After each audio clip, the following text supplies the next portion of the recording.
So hey guys, this side J2026 double dropper aspirant, not documenting my journey now. So finally the phase is over. Second drop भी ख़त्म हो चुका है and this is my first face cam video. Recently मैंने अपने channel पे एक post डाला था, मेरा नहीं हो पाएगा उसमें जेई मेंस के थ्रू कुछ भी एनआईटी वगैरह आएगा, मेरे को नहीं मिलेगा। एनआईटी भी ट्रिपल आईटी भी कुछ भी नहीं मिलेगा। बिकॉज अभी तो अप्रैल का वैसे अटैम्प्ट का रिज़ल्ट आना बाकी है। आप लोग सोच रहे होंगे कि उसमें भी तो मतलब स्कोप हो सकता है, बट मैं जब पेपर दे के आया था तो मैं समझ चुका था कि there was no hope and 6S1 shift थी मेरी, तो मोस्ट अनफॉर्चुनेटली वो शिफ्ट भी डिफ़िकल्टी मानी जा रही है अभी तक। बाकी वैसे हर बच्चे को अपने हिसाब से अपनी अपनी शिफ्ट जो है डिफ़िकल्ट लग सकती है, बट पॉइंट ऑफ व्यू ये था कि जो ओवरऑल पेपर आता है वो मेरी शिफ्ट में था and I was not hoping for that. मतलब मेरे साथ जनवरी में वो हो चुका था, मेरे साथ ड्रॉप ईयर में भी वो हुआ है, मेरे साथ वो 12th में भी हुआ है। तो आई डोंट थिंक, मतलब आई डोंट नो कि ये मेरे साथ ही क्यों हो रहा है ऐसा। एंड मतलब मेरे को इजी शिफ्ट तो कभी बस एक बार मिली है, अप्रैल में मिली थी बस, ड्रॉप ईयर में, माय फर्स्ट ड्रॉप में। तो ओके दैट्स फाइन, जो होना था वो तो होना ही था। एंड मतलब इतना नहीं सोचा था कि यहाँ तक आते आते हुए भी लाइक मैं कुछ नहीं हासिल कर पाऊँगा, because I belong to a middle class family. तो बिजनेस का कोई हमारा काम नहीं है, तो उस वजह से क्या कहते हैं कि N I Ts and triple I T मतलब government funded college are the options for us कि उसमें जाएं और कुछ मतलब एक शुरू का थोड़ा सा जो है पोटेंशियल मिल जाता है वहाँ पे कि बच्चा थोड़ा स्टार्ट कर सके और एक फेम होता है। तो अब वो नहीं मिलेगा। पेपर का वैसे जो अगर मैं रिव्यू बताऊं तो कुछ खास तो था नहीं पेपर। मतलब केमिस्ट्री का सेक्शन खोलते ही आई वाज लाइक 12 क्वेश्चन कर लिए 40 मिनट में बस। And in मॉक्स, in the last recent mocks I was doing good in the chemistry section and I was like focusing in the chemistry and physics section in the last mocks in the quizzer also, but test में वो कुछ नहीं हो पाया। भले ही physics easy आई हो तो physics में मेरे भले ही इजी आई हो, हार्ड आई हो या कुछ भी हो, 18 क्वेश्चन तक ही हो पाते हैं।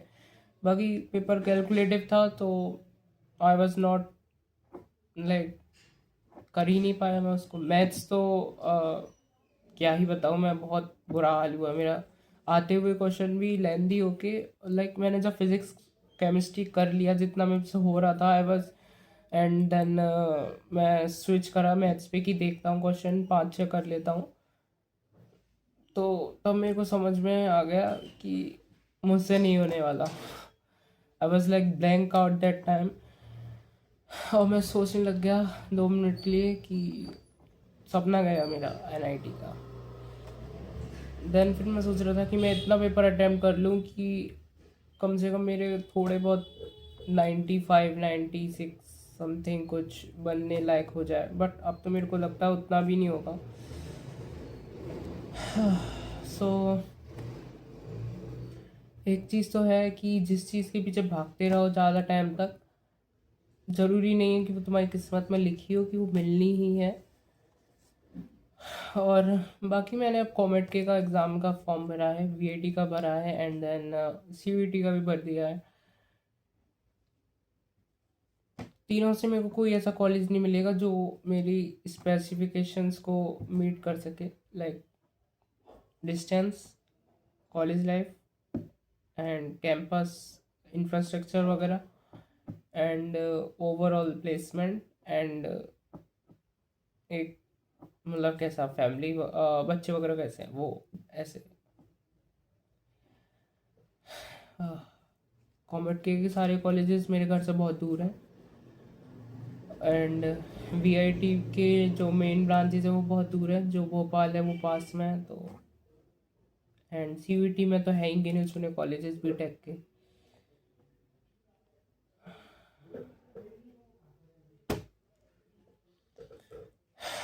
सो ये सब कुछ बनाया था एंड टाइम पे ये सब बहुत मेहनत करी थी कि सारी मतलब गलतियों को लिख लूँ और रिवाइज करता रहूँ डेली। ऑल दो these things help me a lot. हो सकता है आगे वाले एग्ज़ाम्स में भी काफ़ी मदद करें। But the main thing is कि जिसके लिए तैयारी करी थी आई फेल्ड इन इट। कुछ लोग हो सकते हैं कहेंगे, अब बहुत सारे लोग होंगे जज करने वाले कि डबल ड्रॉपर होके इतना नहीं हुआ ही नहीं हुआ। काफ़ी डबल ड्रॉपर हैं जिनका हो चुका है। तो बस इतना ही करना चाहूँगा। कभी कभी हो सकता है कि किस्मत तुम्हारे साथ ना हो, और इसको मैं एक एक्सक्यूज़ नहीं बनाना चाहूँगा। लाइक मेरी कमी थी, आई नो, मैंने मैथ्स पे ध्यान नहीं दिया एंड बाकी दो सब्जेक्ट्स थे। फिजिक्स में मेरे को और ध्यान देना चाहिए था एंड केमिस्ट्री चलो ठीक है माना कि ट्रिकी थी तो, but overall I can not manage the 3 subjects, और ये मेरी सबसे बड़ी गलती हुई मेरे डबल ड्रॉप में भी। सो मैं बस आगे के लिए देखूँगा प्राइवेट कॉलेजेस जो भी मिलेंगे एंड देन मैंने अभी जो शॉर्ट्स का चालू करा है, तो अभी भी कुछ लोग कह सकते हैं कि देखो पढ़ाई करने के बाद ये सब करने लग रहा है। तो मैं ये बस एक चीज़ कहना चाहूँगा कि I have already plan these things before my JEE, कि मैंने ये सोचा कि था कि KNIT मिलेगी तो I will be doing these kinds of stuffs and college में जाके भी लाइक मैं ये सब करूँगा, क्योंकि I have a keen interest in these things, और मतलब editing and this role playing वगैरह वगैरह। हाँ, सो बस दिस ड्रॉपर की लाइफ यहीं पे ख़त्म होती है। लाइक जेई की जर्नी 11 से चालू करी थी, ऑल दो जब इतना फोकस और सीरियस नहीं था 11-12 में, एंड नाउ अब ड्रॉप ईयर में से चालू करा था और डबल ड्रॉप। सो ओके, हाँ, थैंक यू गाइज यहाँ तक देखने के लिए, जितने भी लोग मुझसे पूरी ड्रॉप ईयर की जर्नी में जुड़े हुए रहे डबल ड्रॉप में। All the best to all of them कि और सबका अच्छा हो। और मैं फिर से यही चीज़ कहना चाहूँगा कि मैं इसको मतलब मैं किसी और को ब्लेम नहीं कर रहा इस चीज़ में, मेरी ही गलती हो है और हो सकती है कि मैंने जेई में अच्छे से ज़्यादा फोकस नहीं कर पाया आई गेस, तो मेरा रिज़ल्ट भी उस टाइप का नहीं आया। बाकी आपको अगर कोई और कमेंट सेक्शन में कुछ चीज़ पूछनी हो तो आप ज़रूर पूछ सकते हैं। Till then will meet in the next video, bye guys.